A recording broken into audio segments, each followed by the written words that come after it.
at the end there was the issue of security and trade-offs, and you know, I think you mentioned SMS being sort of inherently insecure in some ways, and that brings us onto one of the issues which Gabby addressed earlier as well, which is the whole issue of data protection and data security, which is an area which, Andrea, I think you have significant experience in. I wondered if you could share your thoughts on how the humanitarian system might address this, perhaps, you know, also informed by your experience elsewhere.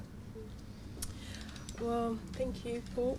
I'll start with a question to everybody. So who's got a mobile phone in the room? Mm-hmm. Okay, so most of the people. Who's got a lock on his mobile phone? So if I were to take it, I couldn't open it. Okay, that's far fewer people. So if I were to take your mobile phone and for some reason or other I could undo the PIN lock that you probably have, if I just took out the SIM card, for example, who's got a hardware lock on their mobile phone? So if I were to take the phone, change the SIM card, I couldn't use the phone. Okay, well that's maybe 5 people out of the room, and we're quite a big room. So if you look at laptops, probably who's got laptops in the room? If you look at the data that you have on your laptop, say again, I were to take your laptop from you, could I access the data? Who has encrypted the data on their laptop? It's the same people, isn't it? It's about, again, we're down to 3 or 4 people of a room where nearly everybody has a mobile phone and everybody has a laptop. So when we're talking about data security, we're not necessarily talking about, how the system is secure, but it starts at your own self. If I can take your mobile phone and use it, why would anybody else look into protecting their mobile phone? You're the ones to show it. We're the role models. What are we doing? If I can take your laptop and just take all the data that you have on there from beneficiaries, from donors, why should anybody else protect it? People in the field who maybe are sort of under duress, under stress, there's sort of the situations they're in, they will not think if this is not something that is an awareness on everybody. And I think you said that there's a balance between the two, but it needs the grassroots level, as you called it, needs to be there and say, yeah, it's what I do every day. It's not something, there's data security, I need to think about how can I implement. No, it should be sort of second nature to us. And I think this is sort of what I wanted to talk a bit about in the sense of you have security on sort of a number of different levels. If the security that the government puts onto you, so you've been asked from the UK government, for example, to follow the Data Privacy Act. From an EU perspective, there's a EU directive on data privacy. In the US, there's a number of different acts that ask you how to do data privacy. You might find that in the countries you're operating, there may or may not be government regulations that say this is how you need to work with data.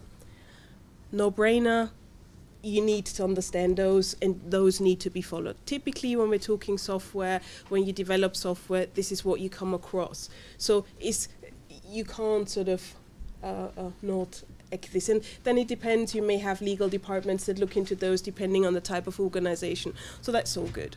So then we come down to the next level. So you work for an organization. That organization says, well, we're collecting data from the donors, we're collecting data from the beneficiaries. It's all good. What we're doing, we're keeping your data safe. Okay, so you're saying that. How do you keep the data safe? What does that actually mean? So do you have any systems that keep the data safe? Do you have access controls? Do you have encryption, as we've just talked? But it really boils down to, what do you do? Because your company can have any security systems. If you're not using them, what value are they to you, the company, the government, and particularly to the people whose data you actually have? Whether that's on your phone because the numbers, and it was quicker to give. You said a lot about informal communication. Great, so let's have lots of phone calls. So your phone, in fact, is very valuable to anybody who wants to get to these people for whatever reason. So we talked about sort of the 3 levels of security. What also I think is, when we're talking about awareness and bringing awareness, there's a couple of general principles that you typically find you'd apply. So when it comes to privacy, you'd say when I'm as an organization, and even I personally, when I have my mobile phone, I go to clients, I meet a lot of people at those clients, I put their phone numbers in because maybe I want to reach them, or maybe I need email IDs because I want to email them something, like the report at the end of the meeting, I want to email that out. So I gathered this information, and it's now up to me to say, well, for what purpose did I get this information? So I asked for your email ID, for example, because I wanted to send you a report. Great, so I send you the report. Where do I store this email now? Have I a right to continue storing your email information? More importantly, when you look at, I think it was one of the things that, is from a private sector, people when they go out for doing sales, one of the things they do is they try to build a personal relationship. So one of the things they'd ask you is, what's your date of birth? Great, so I take your date of birth because I think I'll write you a card at your birthday, and that's really nice, and you'll remember me, and then maybe at some point you'll buy from me whatever I sell. But really, have I asked you to actually, have you volunteered that information because we were talking about something else? Have I asked you that I can keep this information?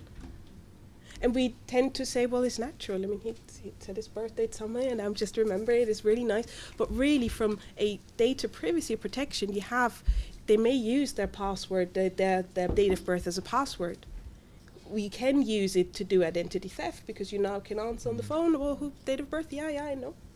So I think it's very much the awareness within ourselves, what data would we want to share, how would we want for data to be dealt with. So do we have data that we collect unnecessarily? And unnecessarily doesn't mean that the data doesn't have any use. It's great use that I know somebody's birth date if I want to sell them something in the future and want to surprise them.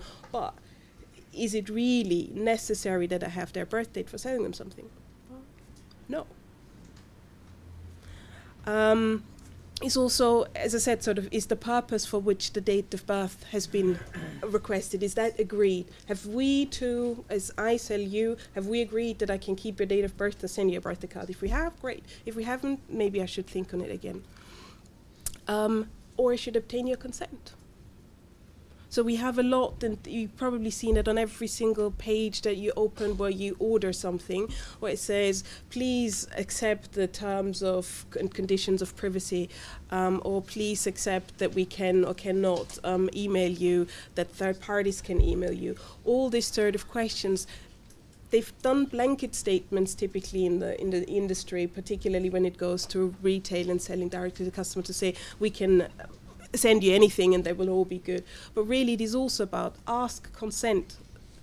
Know the people you're talking to and ask them, is that okay for you? Don't exclude them from the privacy. It's theirs, in effect, that we're treating with. Yeah, and I think to keep it short, one more thing I would suggest you do if you have time. There is an organization that deals with sort of data security, and it's in an open source way, so building onto, that doesn't always have to be private companies, you don't always have to wait, which is called Open Security Architecture. And they have sort of types of frameworks that allow you to say, in the situation when we're talking about phones, what are the different barriers that you have to look at when it comes to security, and how could you potentially address those barriers?